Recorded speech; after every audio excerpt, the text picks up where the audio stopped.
ظہر کے بعد سورہ کوثر کا یہ وظیفہ کر لیں۔ انا اعطیناک الکوثر، صرف ایک دن کا وظیفہ۔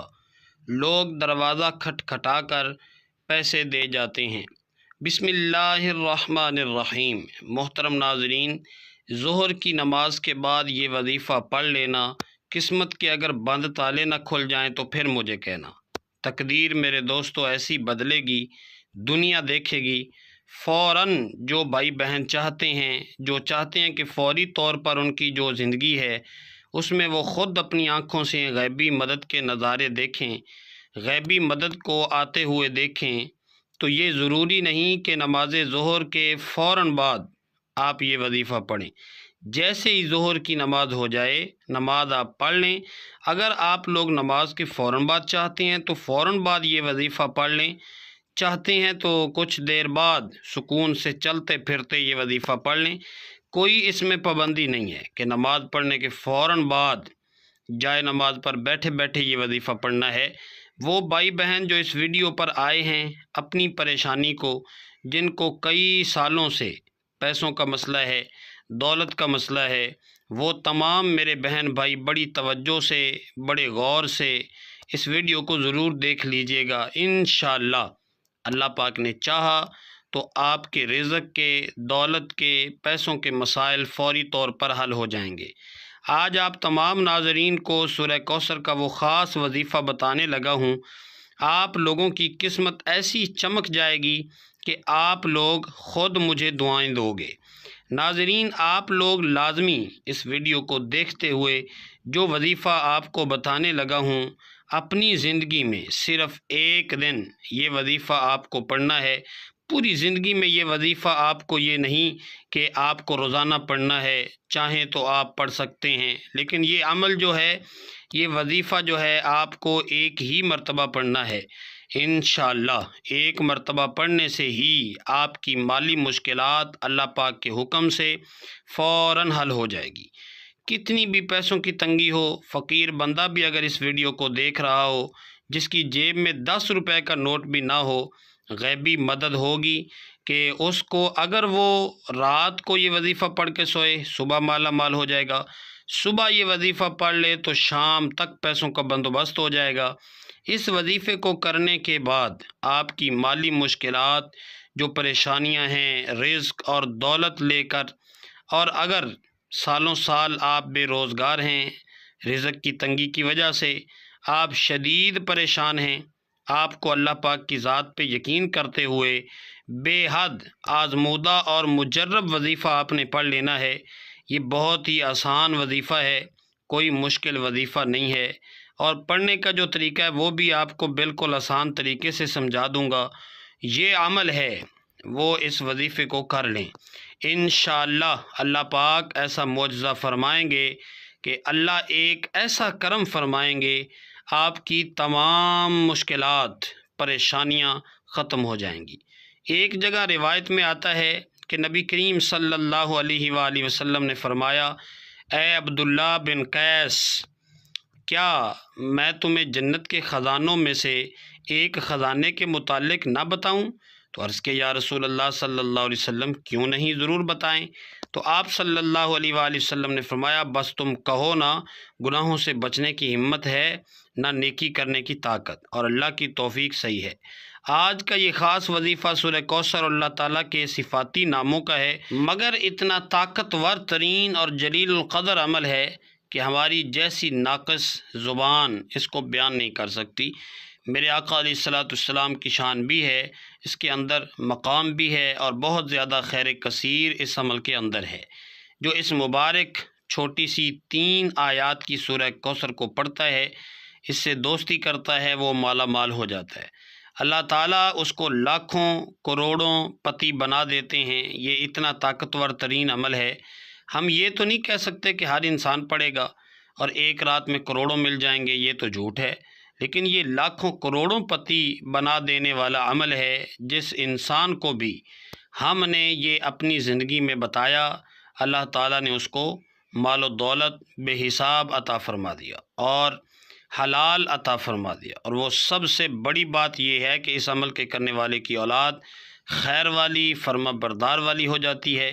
میرے بھائیوں، میری بہنوں، اتنا مجرب وظیفہ کہ انشاءاللہ دعائیں دو گے اپنی زندگی میں۔ اس وظیفے کو جب بھی آپ لوگ پڑھنے لگو تو آپ تمام ناظرین اس کے بارے میں کسی کو ذکر مت کرنا، خاموشی سے چپ چاپ یہ وظیفہ پڑھ کے دیکھ لینا کہ سورہ کوثر کا وظیفہ ہے۔ میرے بھائیوں، میری بہنوں، اکثر آپ تمام دوست احباب اپنی پریشانیوں کا شکوہ کرتے ہو، اپنی مشکلات کی شکایت کرتے ہو کہ ہمارا یہ مسئلہ ہے، ہمارا وہ مسئلہ ہے، ہماری یہ بندش ہے۔ ناظرین، اس وظیفے کو پڑھنے سے پہلے جتنی آپ کی حاجتیں ہوں، جتنی آپ کی مرادیں ہوں، ان مرادوں کی، حاجتوں کی نیت کر لینا کہ میری یہ حاجت ہے، مراد پوری ہو جائے۔ پھر یہ چھوٹا سا وظیفہ پڑھ کے دیکھ لینا۔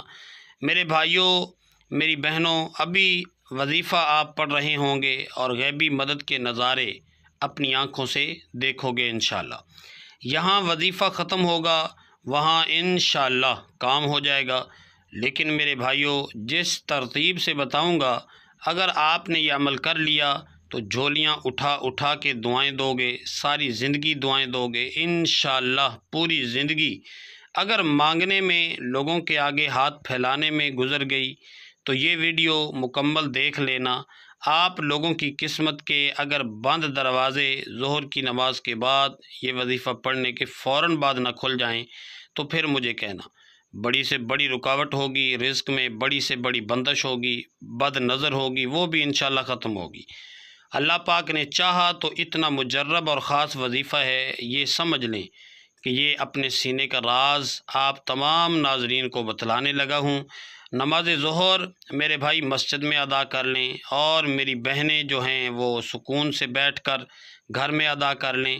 اگر میرے بھائی کسی وجہ سے گھر میں نماز پڑھتے ہیں تو پھر وہ ان کا ایک الگ مسئلہ ہے، لیکن کوشش کریں کہ نماز جو ہے نا وہ مسجد میں ہی آپ لوگ لازمی پڑھا کریں، ہر وقت کی۔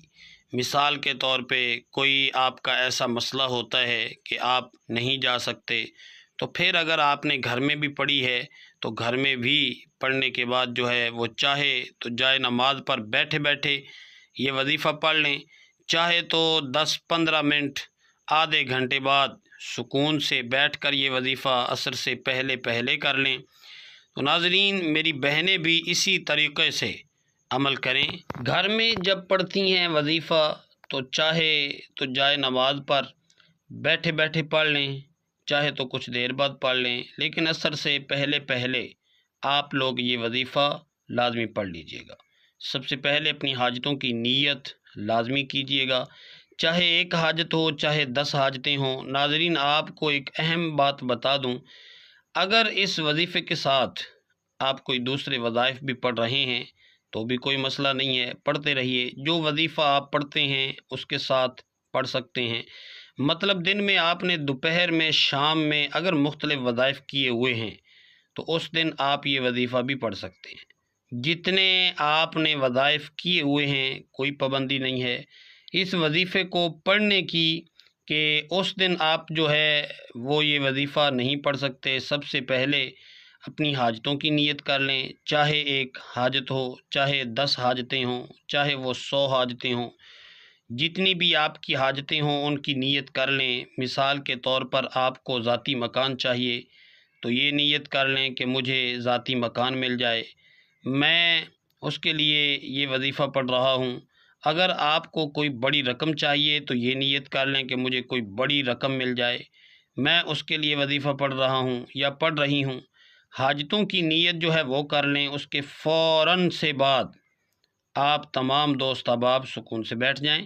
نماز پڑھنے کے بعد کہہ رہا ہوں کہ نماز پڑھنے کے بعد آپ اپنی حاجتوں کی نیت کر لیں، اور جب وظیفہ پڑھنے کے لیے بیٹھیں تو ایک مرتبہ اعوذ باللہ من الشیطان الرجیم اور ایک ہی مرتبہ بسم اللہ الرحمن الرحیم پڑھ لیں۔ اس کے بعد ایک مرتبہ جو ہے وہ آپ لوگ درود پاک پڑھ سکتے ہیں، کوئی بھی درود پاک پڑھ لیں جو یاد ہو، جو آسان لگتا ہو۔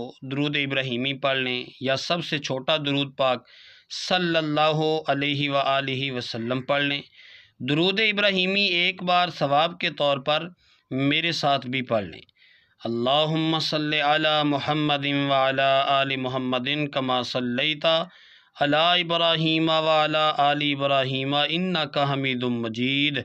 اللہم بارک علی محمد وعلی آل محمد کما بارکت علی ابراہیم وعلی آل ابراہیم انک حمید مجید۔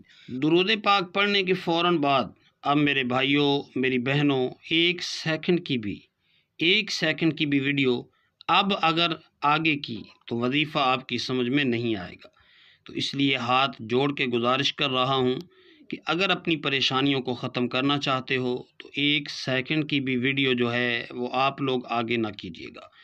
یہ ایک آپ لوگوں سے گزارش ہے، سمجھ لیں۔ پھر آپ لوگ خود کومنٹس کرتے ہو کہ وظیفہ سمجھ نہیں آ رہا، کتنی بار پڑھنا ہے، کتنی دفعہ پڑھنا ہے، کتنے دن پڑھنا ہے، ایک دن کا عمل ہے، یہ سمجھ لیں۔ یہ عمل ایک ہی دن کا ہے، ظہر کے بعد پڑھنا ہے، یہ سمجھ لیں۔ بس جگہ کی پابندی نہیں ہے، اگر نماز کے بعد مسجد میں پڑھ لیں، نماز کے بعد گھر میں پڑھ لیں۔ اب وظیفہ سمجھ لیں، ایک مرتبہ اعوذ باللہ من الشیطان الرجیم پڑھ لیا، ایک مرتبہ بسم اللہ الرحمن الرحیم پڑھ لیں، ایک مرتبہ درود پاک پڑھ لیں، اور سب سے پہلے جو ہے وہ اپنی حاجتوں کی نیت کر لیں، چاہے ایک حاجت ہو چاہے 10 حاجتیں ہوں، اور اپنی پریشانی کے لیے جو ہے وہ بھی نیت کر لیں کہ فلاں پریشانی ہے۔ اگر آپ کو تو اس کی بھی نیت کر لیں کہ یہ بھی ختم ہو جائے، میں اس کے لیے وظیفہ پڑھ رہا ہوں یا پڑھ رہی ہوں۔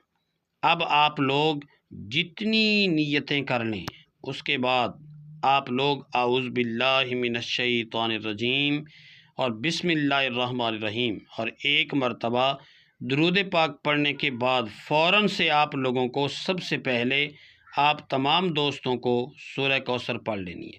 سب سے پہلے ایک مرتبہ جب سورہ کوثر پڑھ لیں، انا اعطیناک الکوثر فصلی لربک وانحر ان شانئک ھو الابتر، اس کے بعد آپ کو وظیفہ 11 مرتبہ یا غنیو آپ لوگوں کو پڑھ لینا ہے۔ اب آپ کو دوسری مرتبہ بہت آسان سا وظیفہ ہے ناظرین، بہت ہی آسان سا وظیفہ، دوسری مرتبہ آپ لوگوں کو سورہ کوثر پڑھ لینی ہے مکمل دیکھ کر، اچھی طرح اچھے طریقے سے، اور اس کے فوراً بعد جو دوسرا وظیفہ ہے آپ لوگوں کو جو پڑھنا ہے وہ یا وہابو یا وہابو یا وہابو 11 مرتبہ آپ کو پڑھ لینا ہے، اور اس کے بعد تیسری اور آخری مرتبہ آپ کو سورہ کوثر پڑھ لینی ہے۔ تیسری مرتبہ اور اس کے بعد جو آخری اسم ہے، جو آخری وظیفہ آپ لوگوں کو پڑھنا ہے وہ 11 مرتبہ یا رحمانو پڑھیں گے آپ، اور اس کے بعد ایک مرتبہ جو ہے وہ درود پاک جو شروع میں پڑھا تھا وہی آخر میں پڑھ لیجیے گا۔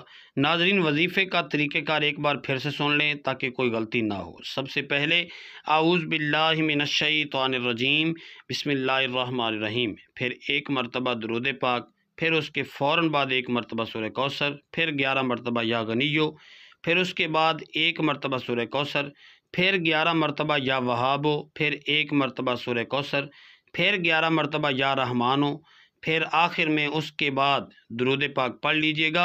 اس کے علاوہ سورہ کوثر کے بہت فوائد ہیں۔ میاں بیوی کی محبت بڑھانے کے لیے سورہ کوثر لا علاج بیماری کا آخری علاج ہے۔ شیاطین جنات کے لیے عجیب و غریب چیز ہے، دشمنوں کی زبان بند ہوگی، رزق میں برکت ہوگی، پیسوں کی بھی کمی نہیں ہوگی۔ ناظرین، وظیفہ مکمل ہونے کے بعد اللہ کی پاک بارگاہ میں رو رو کر گڑ گڑا کر دعا کرنی ہے، اے گناہ گاروں کو بخشنے والے اور عیبوں پر پردہ ڈالنے والے عظیم رب، سب مسلمانوں پہ اپنا رحم و کرم عطا فرما، تنگ دستوں کے رزق میں وسعت عطا فرما، بیماروں کو شفا عطا فرما، آمین۔ ہمیشہ صبر و شکر والا بنا اور ہماری دنیا اور آخرت کو سنوار دے۔ تمام احباب سے گزارش ہے کہ اللہ کے 99 ناموں میں سے ایک نام ضرور کمنٹ میں لکھیں۔